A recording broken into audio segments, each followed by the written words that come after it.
एक पेड़े अमावासा हस पाती लागे जी, सिंचही कवन दुल्हे मन चीते लाई जी।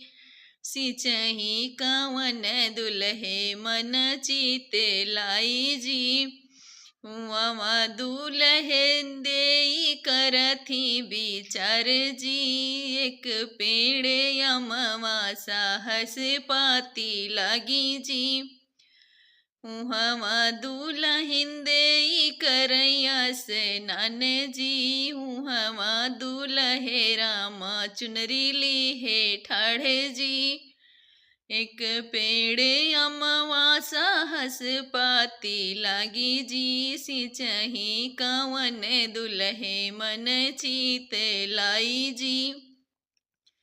वही तर दुल्हन दियई करथी सिंगार जी, वही तर दुल्हे राम सिन्होरा लीहे ठाढ़े जी। एक पेड़े अमावासा हस पाती लागी जी, उहवा दुल्हन देई करेली सिंगार जी।